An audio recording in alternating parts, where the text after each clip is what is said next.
Mesdames, Messieurs, bonsoir. Heureuse de vous retrouver à ce rendez-vous de l'actualité environnementale. Au sommaire, le lancement des travaux de construction de 2 additions d'eau potable dans la ville de Dapan, au nord du Togo. Ce projet, piloté par les ministères en charge du projet d'infrastructure et de développement urbain au Togo, PUDU, vise à favoriser l'accès à l'eau potable au nord du pays. Le géant pétrolier Eni, en partenariat avec la compagnie pétrolière ivoirienne Petroci, ont annoncé le lundi dernier le démarrage de la production de pétrole et du gaz naturel en Côte d'Ivoire. Plus de précisions dans ce journal.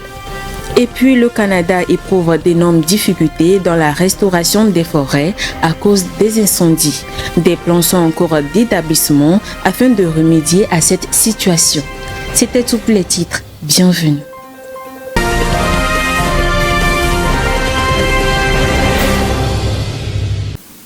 Le ministère togolais de l'eau et de l'hydraulique villageoise et celui de la ville, de l'urbanisme, de l'habitat et de la salubrité publique au Togo ont lancé récemment la construction de 2 additions d'eau potable dans la ville de Dapan, au nord du Togo. Les travaux porteront sur l'extension des réseaux hydrauliques sur la desserte totale de 7400 personnes. Ce projet vise l'amélioration de l'approvisionnement en eau potable au nord du Togo. Plus de précisions avec Alessandra Adekambi. Du nouveau concernant le projet d'infrastructure et de développement urbain lancé le 16 novembre 2018, le ministre de l'eau, de l'hydraulique villageoise et le ministère de la ville, de l'urbanisme, de l'habitat et de la salubrité publique ont lancé le chantier de 2 projets d'adduction d'eau potable dans la région des Savanes le 18 août dernier. L'objectif est d'améliorer l'accès à des installations hydrauliques urbaines en vue de la satisfaction des besoins en eau potable des populations. Les travaux portent sur la construction de 45 km de réseau d'eau potable pour la desserte de 10 quartiers peuplés de 2400 personnes. 4 forages seront construites, l'eau pompée à la nappe phréatique sera stockée dans un château d'eau d'une capacité de 100 m3 et distribuée à travers 33 bonnes fontaines à plus de 5000 personnes. Outre l'amélioration de l'approvisionnement en eau potable, le projet d'infrastructure et de développement urbain renforcera également la desserte dans les villes de Lomé et Kara.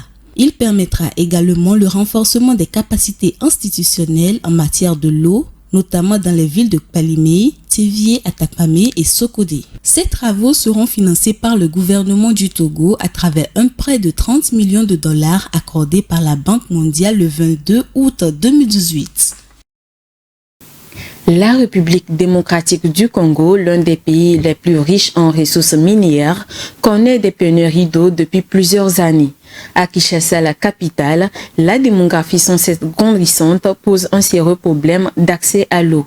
Cette situation interpelle les autorités en charge des questions de l'hydraulique à agir pour secourir les populations. Viva Samana nous en parle. La quête de l'eau dans la capitale congolaise devient un périple pour la population. Dans les 24 communes que compte la ville de Kinshasa, il est très difficile d'obtenir l'eau potable sans parcourir de longues distances.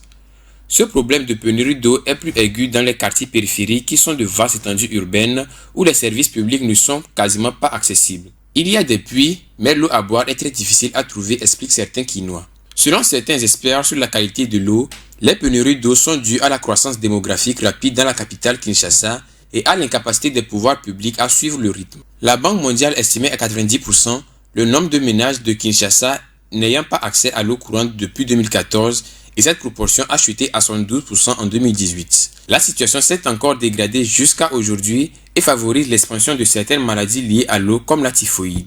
Pour essayer de résoudre le problème, le gouvernement a ouvert depuis 2 ans de nouvelles usines de traitement d'eau dans la capitale de la RDC. Giscard Koussema, le directeur adjoint de la communication au cabinet du président congolais, déclare que la capacité d'eau a doublé par rapport à il y a 5 ans. Mais en dépit de cela, plusieurs localités de Kinshasa ne sont toujours pas desservies. La Société nationale de distribution d'eau va devoir redéployer plusieurs autres moyens pour venir à bout du problème d'accès à l'eau potable pour satisfaire le besoin de la population.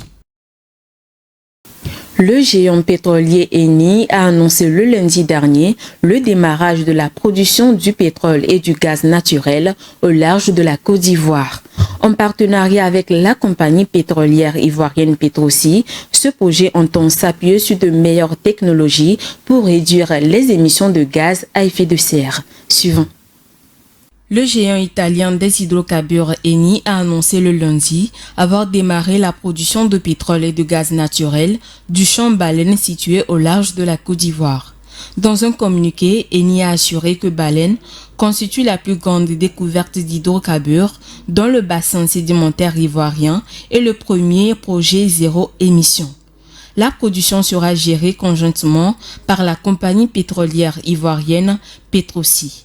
Ce projet s'appuie sur les meilleures technologies disponibles pour réduire les émissions de gaz à effet de serre. Il se fera en 3 phases.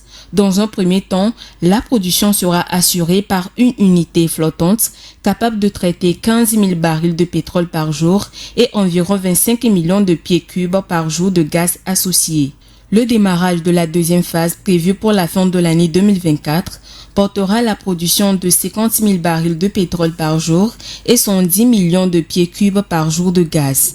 La troisième phase de développement vise à augmenter la production jusqu'à 150 000 barils de pétrole par jour et 200 millions de pieds cubes par jour de gaz.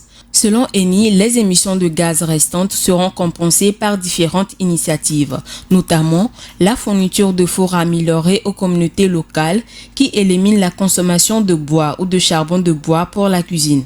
Certains organismes de la protection de l'environnement s'inquiètent des répercussions que ces travaux auront sur l'environnement. Le Sénégal fait face à une insalubrité croissante dans les rues de sa capitale Dakar. Dans cette optique, le gouvernement de ce pays a octroyé un financement de 110 millions de francs CFA pour permettre l'installation de 29 points de collecte des déchets dans sa capitale. Selon le Promoged, l'installation de ces points de collecte s'achèvera à la fin de ce mois. Plus de précisions dans le commentaire qui suit. En réponse à l'insalubrité grandissante dans les rues de Dakar, un investissement devrait permettre l'installation de 29 points de collecte des déchets dans la capitale sénégalaise. Les autorités du Sénégal veulent passer de la parole à l'acte dans le domaine de l'assainissement. Ainsi, le projet de promotion de la gestion intégrée et de l'économie des déchets solides, Promoged, a annoncé que l'installation de ces points de collecte s'achèvera à la fin du mois d'août. Les sites qui seront aménagés dans plusieurs quartiers en proie à l'insalubrité faciliteront l'acheminement des ordures ménagères vers les centres de traitement choisis. Chaque installation portera un nom qui reflète l'histoire et la réalité de la zone bénéficiaire et va générer 3 emplois surtout pour les jeunes de ce pays. Selon le directeur du Promoged, Ibrahima Diagne, 34 autres points de collecte seront livrés dès septembre 2023 afin d'atteindre les 63 sites pour cette première phase du projet. Le Sénégal génère quotidiennement 7000 tonnes de déchets selon les chiffres officiels. Ces infrastructures de proximité ont donc pour but d'inciter les populations à l'adoption de meilleures pratiques de gestion des déchets puisque les résidus alimentaires qui sont jetés dans la nature finissent par polluer leur cadre de vie. Face à la perte du couvert forestier du Burkina Faso, l'organisation non gouvernementale britannique Tree Eyes lance une campagne de reboisement. L'objectif est de planter 1,5 million d'arbres dans le pays et de contribuer ainsi à l'atténuation des effets du changement climatique. Alessandra Adekambi nous fait le point.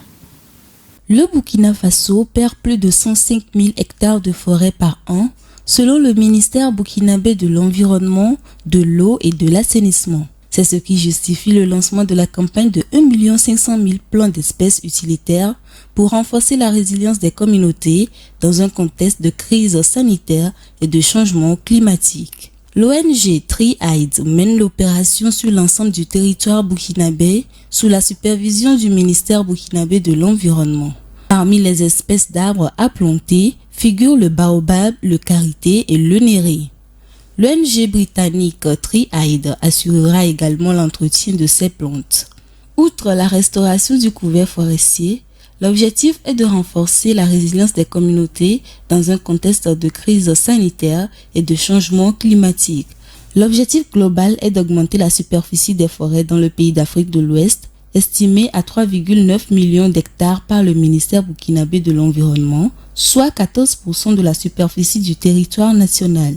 Au Burkina Faso, Tri-Aid intervient également dans plusieurs autres initiatives, notamment le projet de gouvernance locale et de gestion décentralisée forestière, la troisième phase du programme d'appui à la valorisation des produits forestiers non ligneux et l'initiative de la Grande Muraille Verte au Burkina Faso. En Ouganda, la culture du bambou est pratiquée dans le but de mettre fin à la déforestation. Très résistante, cette espèce de plante permet de renforcer la construction. Elle présente des atouts économiques et joue un rôle important dans la protection des forêts de ce pays. Suivant. La production de bambou artificiel commence dans cette pépinière où une variété d'herbes est cultivée. Une fois arrivées à maturité, les perches de bambou sont découpées en minuscules bandes qui sont collées ensemble pour former des poutres. Remplaçant généralement le bois, ces pièces de bambou vont au-delà du bois d'œuvre. Cette usine de transformation située à l'extérieur de Kampala fabrique des feuilles de toiture ondulées, des tuiles et même des fibres de verre.